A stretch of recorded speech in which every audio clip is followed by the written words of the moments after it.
Сәлем достар, сіздермен Каусар. Менің арнамдағы жаңа видеома қош келдіңіз. Сіздермен бүгін пайдалы рецептпен бөліскелі отырмын. Көрерменімнің сұрауы бойынша осы сүзбелі бәліштің жасалу жолын көрсететін боламын.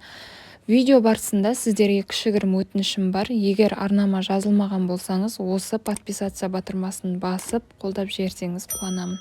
Арнамда 6000 оқырманға толып қалыпты. Қазақша арналардың дамуына өз үлестеріңізді қоссаңыздар деймін. Ал енді тәттіні жасауды бастайық. Керек өнімдердің грамын астына описаниеге қалдырамын. Алдымен сүзбенің үстіне бір жұмыртқа қосып, түйірі кеткенше блендерлейміз.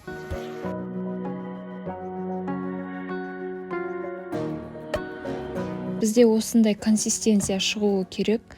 Енді үстіне 6 ас қасық қант саламыз. Қантымыз ерігенше лопаткамен жақсылап араластыру керек. Көптен бері рецепт түсірмей кетіппін. Негізі мобилограф болмай тұрып, бұрын мен кондитер болғанмын. Яғни заказдар қабылдап, үйде отырып табыс табатынмын. Сонымен қатар рецепттерді де түсіретінмін. Сондықтан мына жерде қолымның икемі кішкене келіп тұр. Егер бұрынғы бизнесім қызық болса, астына Instagram бизнес парақшамды қалдыра кетейін, бірақ қазір ол бизнесім тоқтап тұр. Тақырыпқа қайта оралайын. Жаңағы араластырған массаның үстіне 1,5 стакан ұнымызды ситадан өткізіп қосамыз. Ұнмен бірге разрыхлитель саламыз. Кейін қамыр күйге енгенше араластырып, қамыр илейміз.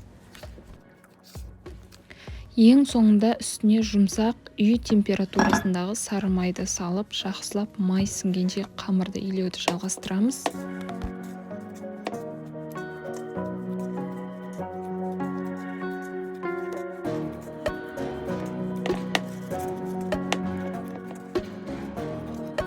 Міне біздің қамырымыз дайын болды. Енді осындай ашық жерге ұн сеуіп, қамырды сәл ғана илеу керек.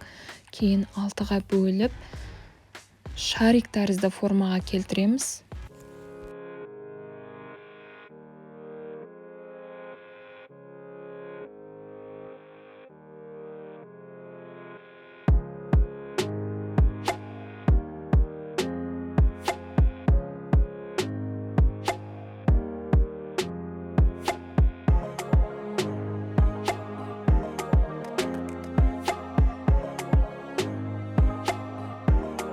Енді жартылай дайын болған тәттілерді пергамент қағазының үстіне орналастырып, бетіне жұмыртқа жағамыз.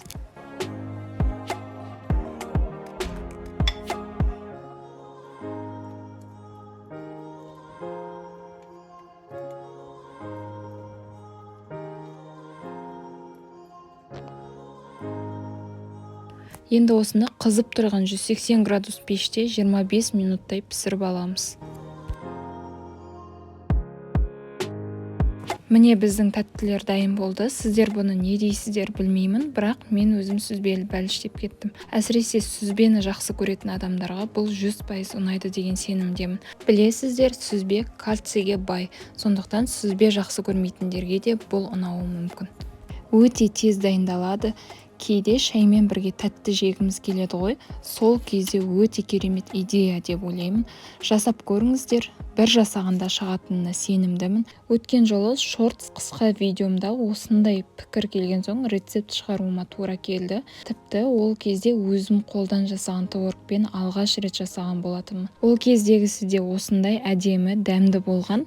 Творогтың да рецептісін астына қалдыра кетемін. Видеоны соңына дейін қарап, менімен бірге болғандарыңыз үшін рахмет. Сіздермен болған Каусар. Келесі видеоға дейін кездескенше.